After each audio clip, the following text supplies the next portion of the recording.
결국에 이 어떤 사이클은 주도주가 시작해서 주도주가 끝낸다고 생각하거든요. 그러면 이 사이클의 시작도 엔비디아가 시작을 했다면 마지막 그 정점도 엔비디아가 찍을 거라고 생각을 하는데, AI는 뭐가 어떻게 되는지 모릅니다. 안 보이다 보니까 저희가 이게 뭐 하는 거지? 라고 회의론이 자꾸 나올 수밖에 없는 거예요. 네. 주가를 보지 마세요. 산업을 보셔야 되는데 외국인들 많이 팔았으니까 이제 끝이다. 수급 가지고 언제 그 왔다 갔다 했습니까?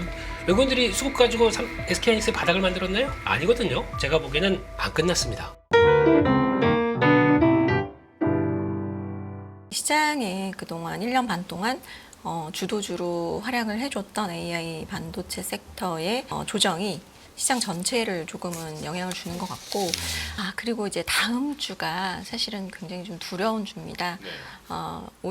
지난 새벽에 이제 알파벳 실적 나오고 사실 이제 주가가 많이 빅테크 전체도 흔들리고 반도체도 흔들렸는데, 다음 주에 또 추가적으로 빅테크 실적이 나오기도 하고요.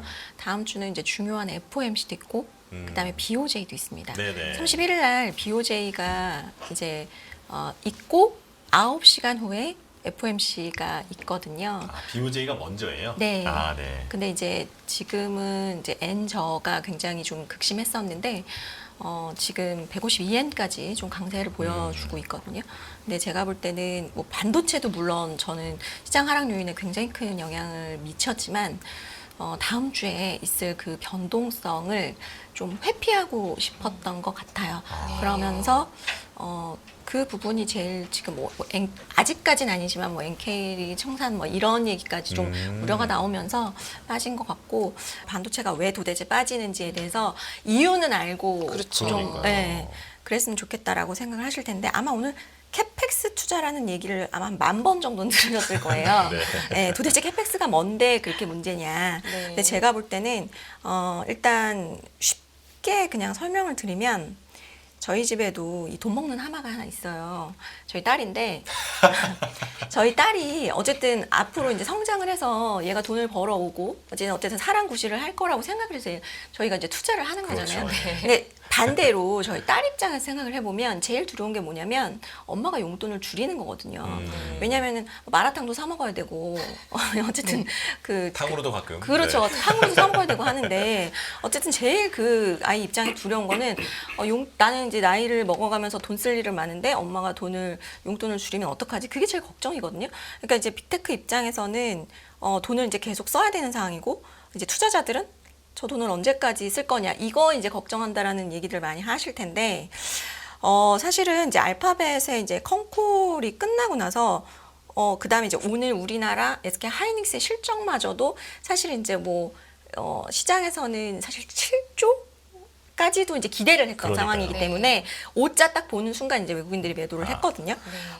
최근에 이제 올해 1월부터 6월까지 하이닉스를 4조 샀습니다. 네. 외국인들이. 근데 지금 최근 한 1개월도 안 됐죠. 1개월간 2조 팔았거든요. 네. 사실 이렇게 제가 이제 요거 추이를 갖고 왔는데 제일 급격하게 팔았어요. 네, 네. 그러니까 뭔가가 지금 뭘 보고 두려워하고는 있는 건데, 그걸 뭐를 두려워하는 거냐라고 봤을 때는 이제 사실 너무 이렇게 둥둥 떠다니는 거라서 제가 일단 텍스트로 정리를 해드리려고 갖고 왔는데, 네. 첫 번째로는 일단은 정치적인 불확실성. 네. 지금 양당에서 먼저 이제 트럼프 전 대통령이 이제 대만 때리기를 했고, 그러면은 이제 민주당 쪽도 나도 가만히 있을 수 없다. 선거에 질 수 없다. 이러면서 또 때리기를 했잖아요. 중국 네. 쪽을.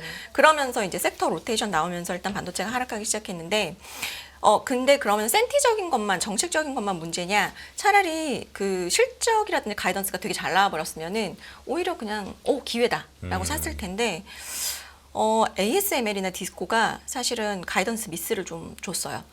저는 개인적으로 최근에 디스코 주가를 계속해서 추적하셔야 된다라고 말씀을 드렸는데, 네. 오늘은 200일선에서 그나마 조금 이제 지지를 받아주긴 했는데, 디스코가 고점, 사실 이거 후공정 대장주지 않습니까? 네. 근데 고점 대비해서 30% 이상 하락했고요. 거의 양봉이 하루도 나온 적이 없어요. 그러니까 7월 18일에 실적 발표 이후에 개파락을 하기 시작해서 계속 하락을 하고 있었거든요. 그래서 계속해서 제가 말씀드렸던 것은 이제 반도체를 조금 조심하셔야 된다는 말씀을 드리면서, 디스코가 반전하는 걸 봐야 된다. 왜? 어쨌든 HBM이고 다 이제 그렇기 때문에 좀 보셔야 된다고 말씀을 드렸고, ASML도 마찬가지고.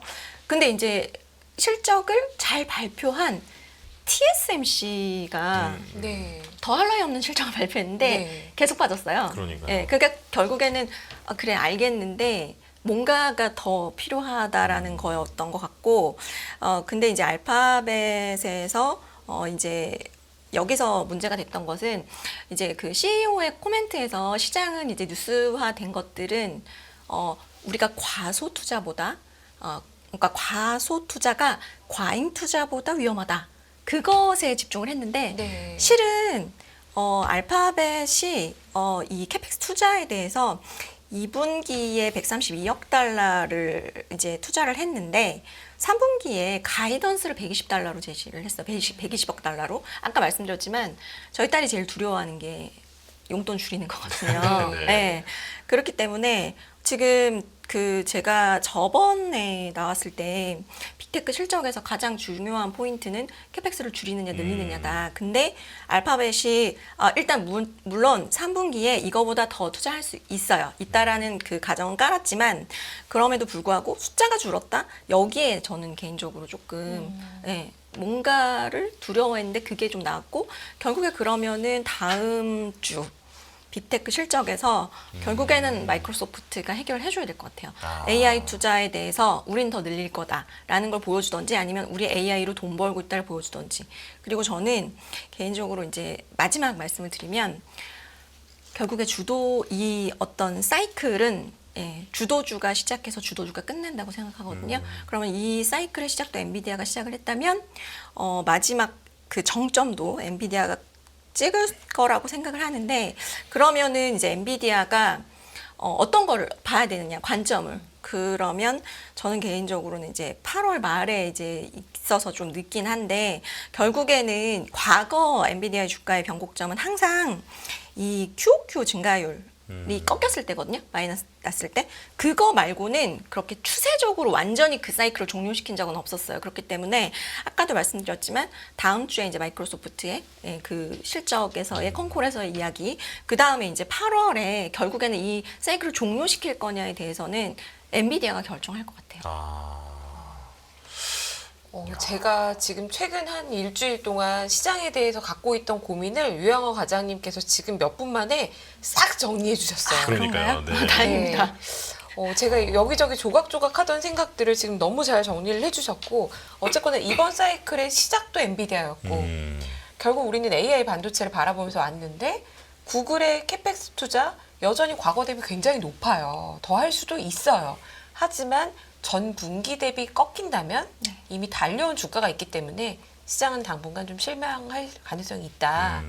이게 이제 저는 굉장히 와닿고 언론에서는 심지어 그 매그니피션트 7을 이제 미저러블 7이 될 수 있다 이런 얘기가 미국 외신에서 나오고 있거든요. 절레절레 하셨어요. 네, 그러니까 그 정도로 참 말도 잘 만들어요. 네, 말도 잘 맞아요. 만드는데 이 M7이 이 시장의 주도주였기 때문에 이게 지금 미치는 여파가 일파만파 큰 것 같습니다. 대표님께서는 이 시장의 수급과 이 AI 뭐 어떻게 보십니까? 근데 오늘 하루 종일 이렇게 있어서 보다 보니까 그런 건 있더라고요. 하락하니까 하락하는 이유를 대기 시작합니다. 네. 이게 제일 무서워요.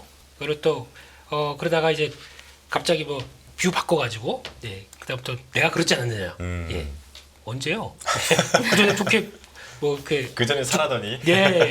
주가에 맞춰서 뷰 바꾸는 거는 진짜 뭐 그렇긴 한데 일단 중요한 거는 지금 시장에서 오늘 가장 많이 나온 게 그거거든요. 뭐 실적 발표 시즌 원래 실적 발표 시즌 되게 되면 지난번 4월도 그랬습니다. 같이 빠졌거든요. 그렇기 때문에 먼저 오른 주가고 거기서 말하는 실적 가지고 이런저런 말도 많았었죠. 원래 AI 버블 관련된 얘기가 지난 4월 달부터 나왔었습니다. 네. 그때가 더 지금보다 컸었고요. 근데 그때도 여러 가지 얘기 나왔지만 한 번 더 갔죠. 네, 근데 물론 아까 과장님 말씀하셨듯이 엔비디아의 변함없는 상황들 이게 이어지다 보다 그랬는데 제일 중요한 거는 그러면 AI 투자에 대한 우려감이 지금 가장 많아요. 네, 가장 많은데 그걸 한번 생각해 보셨으면 좋겠어요. 2016년도부터 그 18년 이렇게 넘어오면서 그러니까 반도체 사이클의 가장 큰 핵심이 그때 서버 투자였습니다. 서버 투자가 어떻게 일어났냐면은 저희가 알고 있듯이 그때 유튜브 아시죠? 유튜브가 폭발적으로 성장하면서 그때부터 나오기 시작한 겁니다. 그때부터 투자를 막 했죠. 그때도 투자 과잉론 얘기 많았었습니다. 근데 그게 어떻게 연결됐냐면은 그러다가 OTT로 넘어갔어요. OTT로 넘어가면서 그러니까 저희가 이용하고 있는 지금 환경이 그때는 과잉 투자하고 말 많고 하다가도 자연스럽게 저희 생활에 녹아들기 시작합니다. AI도 마찬가지예요. 한 지금은 AI 가지고 뭐해? 돈 버는 거 맞아? 이런 얘기가 나오지만은 2, 3년 뒤에 가게 되면 아 그렇게 투자를 미리 해놨던 게 이게 다 돈이 되는구나 라고 생각할 때가 오겠죠. 지금은 저희가 차라리 그냥 유튜브나 아니면 그런 쪽은 아 이렇게 해서 투자를 하는구나 라고 보면 보이죠. 근데 그게 아니라 지금은 AI는 뭐가 어떻게 되는지 모릅니다. 그러다 보니까 안 보이다 보니까 저희가 이게 뭐 하는 거지? 라고 회의론이 자꾸 나올 수밖에 없는 거예요. 네. 그런 쪽에서 나오는데 솔직히 지금 빅테크도 마찬가지겠지만 오늘 나왔던 SK 하이닉스에서도 나오는 콜은 상당히 강력합니다. 근데 그거 대비해서 주가가 빠지니까 그냥 그런 것 같아요. 그게 문제인 거죠. 그러니까 주가를 보지 마세요. 오히려 사이클을 하고 산업을 보셔야 되는데 거기다 매입하게 되면 외국인들 많이 팔았으니까 이제 끝이다. 수급 가지고 언제 그 왔다 갔다 했습니까? 외국인들이 수급 가지고 SK하이닉스의 바닥을 만들었나요? 아니거든요. 그렇기 때문에 산업의 사이클이 더 중요하다는 관점으로 보게 되면 제가 보기에는 안 끝났습니다. 야. 네, 그게 제일 중요한 것 같고 그러다가 또 지금 달러인 아까 과장님께서 말씀하셨는데 요겁니다. 160 한 2, 3까지 갔다가 급격하게 하락하다 보니까 거기서 이거 니케이 지수는 우리 PD님이 넣으신 거고 예, 요게 더 중요한데 여기서 보게 되면은 이게 속도가 제일 중요해요. 엔캐리 현상에서 시장에 압박을 주는 거는 가장 갔다가 빠지는 이 속도가 제일 중요한데 지금 다음 주에 당장 금리 인상 가능성이 이제 막 올라오다 보니까 거기서 나오는 엔화의 반응들이 그렇게 급격하게 나오는데 상대적으로 보게 되면 달러가 안 빠집니다. 그러면 엔화 쪽에 대한 그러니까 엔캐리가 움직일 때 달러도 같이 보는 움직임이 나오는데 엔화만 하락한다고 해서 엔캐리에 대해서 공포를 가질 필요가 있느냐? 그거는 약간 좀 과장될 수도 있었다고 생각하거든요. 그렇기 때문에 달러도 같이 보셔야 됩니다. 그러니까 달러도 같이 움직여야 되는데 지금 달러 버티고 있어요. 그러니까 그것도 한번 좀 체크를 하셔야 될 것 같아서 그 얘기는 가장 많이 나오는 것 같아서 그렇게 봐야 될 것 같고 게다가 오늘 솔직히 외국인들이 한 방향으로 계속 가게 되면 시장 분위기가 미국은 뭐 우리만 그랬었다 그러면 모르겠는데 미국이 그렇게 나오다 보니까 옷장에 말씀하셨듯이 투매 나왔습니다. 네. 그 투매가 나온 게 생각보다 크죠. 그리고 또 딱 종목 불구하고 최근에 많이 오른 종목만 다 빠졌습니다. 네. 네, 그렇게 되는 게 투매의 일반적인 특성이고 근데 잘 보시게 되면 코스닥은 올해 들어서 한 8% 빠졌습니다. 지금 빠지다 보니까 거기서 어떤 현상이 나왔냐면 미리 약간 고점에서 지금 빠지고 있어요. 미리 신용이 정리가 되고 있어요. 알아서 뭐 반강제든 강제든 간에 그래서 그렇게 되고 있는 상황 쪽에서 지금 나오는 거는 오히려 과거보다는 투매 나오는 흐름들이 그렇게 과격하지는 않을 걸로 봅니다만 근데 어디서 마감이 되느냐가 제일 중요하겠죠. 근데 그거 한번 보시는데 이거 한번 보시죠. 시장 조정에 대한 데이터가 보통 나오는데 보통 보면은 S&P 500 기준으로도 3%에서 5%한 조정들은 되게 그러니까 잘 나와요. 네, 이런 조정들. 근데 지금 시장에서 나스닥이 고점 대비해서 7% 하락했다라고 하다 보니까 이제 여기서부터 여기 정도쯤 들어가는 거죠. 네. 그래서 그러면 이게 만약에 심각하게 되면은 뭐 심각한 조정 15%까지 가면서 2년에 한 번 발생하는 그래서 그 AI 버블 나오고 그 다음에 급격하게 빠지는 과정이다라고 해석하실지 모르겠는데 이 정도에서 마무리되게 되면요 1년에 거의 뭐 나오는 조정권의 하나의 일환이다라고 봐야 될 것 같거든요. 근데 거기서 이제 마무리가 짓는 시점이 실적 발표가 같이 연결됐다라고 봐야 될 것 같습니다. 그러면 대표님께서는 다음 주에 네. 방금 과장님께서 말씀하셨던 대로 다음 주가 좀 긴장되는 한 주다 네. 이렇게 말씀하셨잖아요. 어떻게 보십니까? 그러니까 미국은 그래야 될 것 같아요. 그러니까 많이 올랐으니까 거기서 실적 발표 나올 때마다 되게 날카롭게 봐요. 그게 이제 나오는 여러 가지 얘기 중에 하나고 또 하나 지금 아까 그 KPX 투자 관련된 쪽에서 구글에서 나왔던 얘기는 예. 정확하게 뉘앙스를 보게 되면 투자를 하고 싶은데 칩이 없어요. 공급 부족입니다.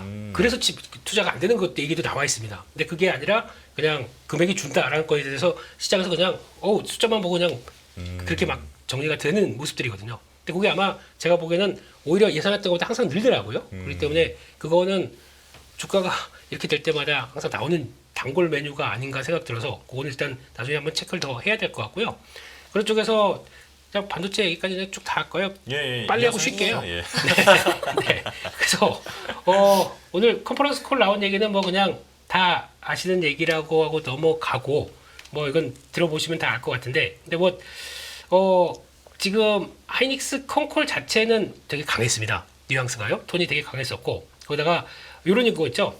장기적 관점에서 디램 수익성을 극대화한다. 왜냐하면은 HBM 중심으로 투자하다 보니까 일반 디램에서 캐파 부족한데 우리 그냥 즐길래 이런 얘기거든요. 그렇기 때문에 당장에 이쪽에서 뭐 꺾여서 그렇다고 하더라도 그러면 이게 끝나고 디램으로 그때 막 전환하느냐? 그냥 두겠다는 얘기죠. 그래서 그런 것들 얘기, 또 낸드 얘기도 올해 매출 50% 나오는데 과거와 다릅니다. 저전력적으로 들어가기 시작하다 보니까 단가가 높은 쪽이 더 확인될 것 같고요. 그리고 또 뭐 이건 뭐 다 하신 얘기, 올해 뭐 4배 성장하는 거, 다음 내년도 2배. 근데 성장의 기울기는 올해가 크다 보니까 내년엔 꺾이는 걸로 보이겠죠. 네. 볼륨을 보느냐, 성장률을 보느냐, 그 차이는 있겠지만 주가가 그러면 먼저 달렸으면 조정을 받는 건 당연하겠죠. 그런 과정 중에 하나라고 생각되고 있습니다. 그런 쪽에서 아마 지금 뭐 재평가 이거 그 재고평가 손익 충당금 얘기는 생각보다 그렇게 뭐 많지 않다고 같아요. 삼성전자 좀 컸었는데 그래서 환율 기회가 크지 않을 것이다 얘기를 하고 있고, 게다가 2025년까지 일반 메모리 수요가 증가한다. 이게 왜 그러냐면 아까 여기서 봤었을 때 일반 서버 수요도 촉진을 하고 있대요. 이게 되게 중요한 얘기 같거든요. 그러니까 지금 저희는 AI만 계속 하다 보니까 일반 서버 쪽은 그냥 정체된다고 보는데 이번에 마이크로소프트 사태에서 터졌던 것처럼 이것도 같이 투자를 안 해주게 되면 도태됩니다. 근데 물론 그게 보안 패치가 문제가 됐다고 하더라도 그런 쪽에서 문제가 생기기 시작하게 되면 이것도 지금 원활하게 돌아가는 지금 시대에서는 문제가 된다는 거를 얘기하다 보니까 이쪽도 같이 투자가 일어나는 거죠. 그렇게 되면 여러 가지 변화가 같이 나올 수 있다라고 봐야 될 것 같고, 마지막으로 요거 하나만 보겠습니다. 네. 반도체 사이클 관련된 쪽인데요. 네. 지금 그러면은 한번 이제 재고가 딱 사라지고 이제 사이클을 타기 시작하면서 보통 움직임이 나오기 시작하게 되면 저희가 얘기하는 게 약 한 T 플러스 600일. 그러면 얼마죠? 계산하게 되면 2년? 20개월? 네. 그럼 약 한 2년, 지금 그 고점까지 다 치게 되면은 약 한 2년 정도쯤 보면 되겠죠? 대충 2년 정도? 그러면 지금, 네. 계산하셨네요. 감사합니다. 네. 네. 네. 과거에 몇 번의 사이클이 다 나왔었을 때 보게 되면 시작해서 쭉 올라가는 거 2008년, 9년, 11, 12년, 16, 17, 19, 21 다 요거까지 하게 되면은 요거는 그때죠. 이번에 나왔던 코로나 시대 때 그때까지 흐름들 다 보게 되면 일정한 사이클이 가는데, 일단 시작은 해서 어디까지 가냐면 한 200%, 예, 이 정도까지, 그러니까 2배 정도에서 많게는 한 240%까지 주가가 움직였다고 봐야 될 것 같고, 그러면은 따지게 되면은 지금 주가 그 정도까지 갔느냐? 일단 못 갔죠. 근데 그런 쪽에서 지금 사이클이 들어오는 중반 정도, 중반은 지났다고 보게 되면 이제 거의 나머지가 요 정도가 남아있는 상황들인데, 여기서 AI가 끄는 메모리 반도체에 대한 여러 가지 시각을 봤었을 때 여기서 끝내서 그냥 이렇게 쭉 빠져버리겠느냐, 이게 사이클 다 왔다라고 보겠느냐, 인정하시겠습니까? AI 다 뺄게요. 다 빼고 HBM 다 빼고 없다고 칠게요. 메모리 사이클만 본다라고 하더라도 여기서 끝나고 과거 사례 봤을 때도 이게 끝났을까요? 다? 뭐냐면 요게 한 번 남았습니다. 요게 아주 그 조정, 요때도 보게 되면 어떤 식이 들어가냐면 400일에서 500일 사이 쪽에서 약간 좀 주춤하는 모습들 네. 한 번씩 다 겪었습니다. 요때 많이 속아요. 그래서 이거 끝났다, 다 팔아라, 이 사이클 끝이다. 그리고 강력한 사이클이 한 번 더 있거든요. 거기 이제 이 규모가 막 늘어나서 우리 이렇게 돈 벌어요 막 하고 나오는 그때 국면들, 요거 놓치게 되면 어떻게 되냐면 180에서 어디까지 가냐면 250까지 가니까 적어도 50% 60%가 여기서 올라갑니다. 이런 사이클도 놓칠 수 있는데 저점에서 산 것들은 오히려 배수가 더 커지게 되겠죠. 그러다 보니까 이 사이클만 생각한다라고 하더라도 지금 그냥 끝났으니까 뭐든 AI와 함께 버블 다 터지는 거고 이제 끝났다라고 보기에는 나머지 한 3분의 1 정도는 놓치시는 겁니다. 네, 여기까지 하겠습니다. 저도 애널리스트 하면서 비슷한 차트를 좀 많이 그려본 사람으로서 네. 오히려 제가 오늘 좀 삐딱한가 이렇게 장이 빠져서 그런지 반론이 있습니다. 네. 근데 두 가지인데요. 하나는 과거에 코로나 때 삼성전자 저렇게 주가가 좋을 때는요. 네. PC도 사고 휴대폰도 바꿨어요. 네. 저는 지금 노트북도 그대로 쓰고 있고 네. 휴대폰도 4년째 그냥 쓰고 있습니다. 네. 바꿀 의향도 없어요. 이번 사이클은 분명히 데이터 센터가 주도를 했는데, 이 데이터 센터는 최근에 제가 부동산 관련된 일을 좀 하다 보니까 네. 데이터 센터가 인허가 받아놓은 것 중에서 그 테넌트 임차를 채우는 게 만만치가 않고 생각보다 약간 정체 국면에 들어갈 가능성이 여기저기서 생기고 있어요. 그리고 우리가 데이터도 좀 쓰레기들이 많지 않습니까? 그러니까 관리 안 하는 데이터. 예를 들어서 좀 무료 계정을 제공하던 대학교 같은 경우에는 예. 클라우드 서비스가 너무 비싸지다 보니까 이런 거를 좀 삭제해라. 이런 공고를 하고 기업들도 ESG 차원에서 이런 걸 좀 한다고 해요. 네. 그러면 과거에 삼성전자의 코로나 때 우리가 모든 걸 다 많이 사던 그 사이클의 주가를 기대하는 건 좀 너무 과한 게 아닌가라는 생각이 첫 번째고요. 네. 두 번째는 지금 보여주신 그 차트가 하이닉스에 갖다 대면 똑같을 것 같아요. 이미 저거 찍은 게 아닌가라는 23만 원대 찍고 내려오는 거 아닌가 약간 불안감이 들어서 반론을 제기를 했습니다. 엄청 네. 예리하신데. 네, 과장님 어떻게 보시나요? 예리하다고 하셨어요. 아, 예리하다고요? 그쵸? 예. 저 차트 보면서 네, 왜 저거밖에 못 갔지라고 생각했는데 저 위에 삼성전자 시총추이라고 되어 있어가지고 네. 저도 똑같은 생각했습니다. 아, 하이닉스는 사실 이미 네. 갔다 왔다. 갔다 온 거가 아니. 네. 저 그림 보니까 갑자기 그 생각이 드는 거예요. 근데 뭐 이제 사실 그때에 비해서는 이제 HBM이라는 게 있기 때문에 우리 AI 빅 사이클이 있어서 뭐 일단 그게 좀 용납은 되는 것 같은데 사실 저는 이 반도체 섹터는 지금은 그냥 그 뭐라고 해야 되지? 예측을 하시는 것보다는 데이터를 보시는 게 좋을 것 같아요. 어쨌든 시장도 이 최근 들어서의 흐름은 이 결국에는 보자. 네가 얼마나 성장을 더 하는지 보자. 보고 짚고 넘어가겠다라고 하기 때문에 그거를 굳이 내가 막 제가 주식시장에 제일 좋아하는 용어가 하나 있는데 용기 있는 자가 미인을 얻는다라는 주식 용어가 주식 용어는 아닌데 예. 시장의 용어인데 네. 그 이야기를 가만히 생각해 보면 용기가 있는 자가 미인을 얻는 거잖아요. 그렇죠. 네. 돈이 많은 사람도 아니고 네. 더 배운 사람도 아니거든요. 그럼 그 용기는 어디서 나오냐? 결국에는 뭔가 내가 공부를 많이 이쪽에 대해서 하고 내가 그 확신. 예. 근데 지금은 그냥 용기를 내는 구간이기에는 너무 많이 왔어요. 그러니까 사실은 이게 주가라는 것이 제가 안 간다는 얘기가 절대 아니고요. 네네. 이제 냉정하게 생각을 해보면 결국 내가 여기서 들어가서 나는 더 먹을 수 있을 것 같아. 라는 확신, 그 용기가 있어야 내가 이 주식을 사는 건데 그거에 대해서 다들 이제 조금은 뭐 어묵거리기 시작했다라는 게 지난 분기부터 좀 나오기 시작했고 네네. 일단은 엔비디아 같은 경우는 제가 아까 말씀드렸지만 요거 차트가 아직 꺾이진 않았다라는 말씀을 드렸잖아요. 예. 근데 이제 3분기에 대해서 지금 우려하는 것들은 물론 이제 다음 달이 나오면 뭐 사실 예측하는 게 아무 의미 없습니다. 하지만 이제 3분기는 기저가 좀 있어요. 예, 작년 3분기 되게 좋았거든요.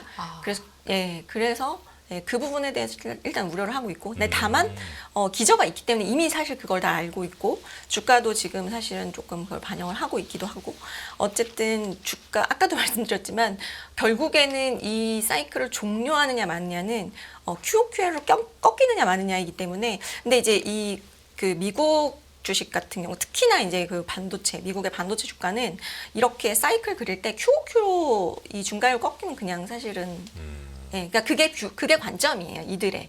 그러니까 그들의 룰이 있기 때문에 뭐 우리가 아무리 그래도 AI 사이클이야라고 생각을 하더라도 그들의 관점에서 꺾인다라고 생각하면 매도를 하는 상황이기 때문에 그거는 이제 관점을 아실 필요가 있다는 거죠. 그러니까 이게 네네. 꺾인다 만다는 저희는 절대로 모르고 예, 그 관점. 얘네들이 이 사이클을 종료시킬 거냐 말 거냐 주가적으로 봤을 때 그걸 봤을 때는 그럼 결국에는 QOQ 증가율이 늘는지 주는지는 분명히 확인을 하고 갈 거다라는 거라서 그냥 저는 제가 볼 땐 일단은 1차적으로는 다음 주에 MS의 캐펙스를 보셔야 될 것 같고 그게 아마 저는 이제 방향성 결정할 것 같아요. 근데 지금으로 봐서는 뭐 오늘도 지금 사실은 힘없이 약간은 좀 주요 이평선들 다 깨는 모습들이 나와서 아마 보고 가자라는 생각인 것 같아요. 그러니까 네. 위원님 말씀하셨던 것 중에서 나는 안 바꾸는데 네. 이게 어떻게 저만 불가능해요? 가난한가 봐요. 그게 아니고요. 이게 워낙 트렌드가 들어가기 시작하게 되면 항상 막판에 다 바꿉니다. 네. 막판에 교체 수가 많이 늘어나요. 그러니까 지금 이번에도 얘기 나오는 것 중에서 아이폰 16에 대한 얘기 분분하잖아요. 네, 분분하는데 그러니까 보통 보면은 그거를 누구보다도 회사 측이 더 잘 알지 않습니까? 근데 거기서 지금 출하량을 늘리려고 벌써 발주가 들어갔다는 얘기는 미리 준비를 하는 거잖아요. 그럼 그게 나왔다가 예상보다 못했다 그러면 거기서 빠지겠죠. 근데 그러면 재고가 남다 보니까 애플에는 심각한 타격이겠죠. 근데 그게 아니라고 믿고 있기 때문에 출하량 자체가 그렇게 늘어난다. 그러니까 결국에는 지금 저희가 몰라요. 온디바이스 A가 벌써 한 올해 초에서만 막 얘기하고 그게 뭐가 될지 아직 모릅니다. 모르는데 기업들은 먼저 준비하고 변화가 들어가기 시작하면 그게 다 따라가더라고요. 그렇기 때문에 아마 내년에 가면 바꾸실 겁니다. 그럴 가능성도 높다고 오늘 아까 하이닉스 쪽에서도 얘기가 나온 게 있어요. PC, MO 그리고 SV라고 해서 서버 쪽하고 다 얘기를 했었는데 그중에서 누구보다 잘하는 건 이쪽 아닐까요? 근데 아직까지는 변화가 없다. 근데 이쪽마저도 변할 수 있다는 뉘앙스를 많이 풍긴 거 보니까 직접적으로 그쪽이 더 느끼는 바가 좀 더 있지 않을까 이렇게 생각을 하고 있습니다. 사실 2부에서 네. 각도기 부장님께서는 네.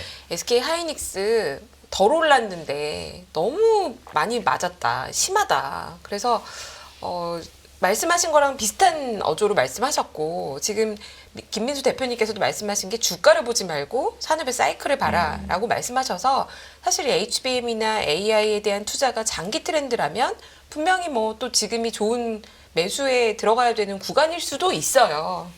하지만 당장 3분기에 대한 불확실성이 만약에 그 유영월 과장님 말씀하신 것처럼 엔비디아가 혹시 3분기 작년 3분기가 너무 좋았어가지고 약간 QOQ로 성장이 불안하면 네. 그럼 그래도 SK 하이닉스 갖고 가도 괜찮은가요? 그거를 시장이 어떻게 인정하느냐가 다릅니다. 그 만약에 반대로 얘기하게 되면 우리나라도 수출이 이제 10월, 11월 달쯤 가게 되면 이제 기저효과 때문에 끝나요. 네. 그러면 한국 끝난 겁니까? 수출 끝나서 이제 주식 다 팔아야 되는 겁니까? 이렇게 나오는 거랑 똑같은 얘기죠. 네. 그러니까 그거를 그러니까 QOQ는 물론 중요한데 그에 따라서 나오는 볼륨업 자체도 중요합니다. 그렇기 때문에 그 성장은 끝났다고 해서 주가가 끝나는데 주가가 이제 꺾이는데 꺾였다가 가장 큰 특성은 주가가 꺾이게 되면은 이게 몇 번의 반복이 들어가요. 네. 이런 과정들이 한번 나오는데 거기서 팔았다가 그러면은 다시 올라가게 되면 그때 또 수급이 다 글로 몰려갑니다. 네. 그러면 또 내가 무슨 얘기가 나오냐면 수급이 몰리니까 이거 좋으니까 이쪽으로 가야 된다. 고점 나옵니다. 거기서 또 빠집니다. 그러면 바보 돼요.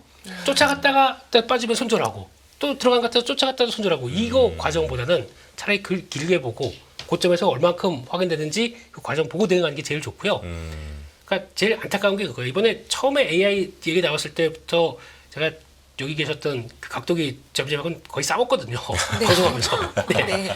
AI는 그냥 또 AI 테마 갖고 움직인다. 근데 제가 아니라고 네. 그렇죠. 네. 그렇게 맞아요. 우겼었거든요. 초기에 말씀해 주셨어요. 네.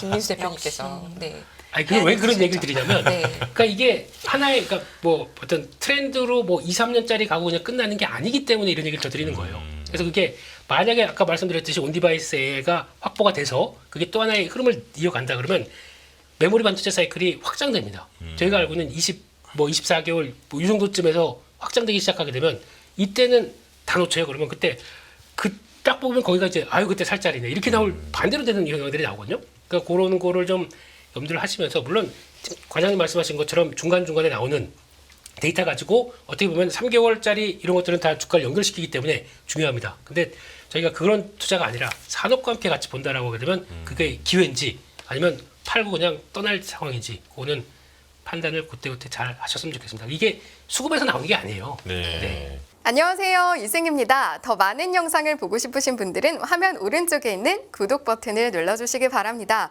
그리고 영상을 보시면서 좋아요는 필수인 거 아시죠? 항상 인포맥스 라이브를 사랑해 주셔서 감사합니다.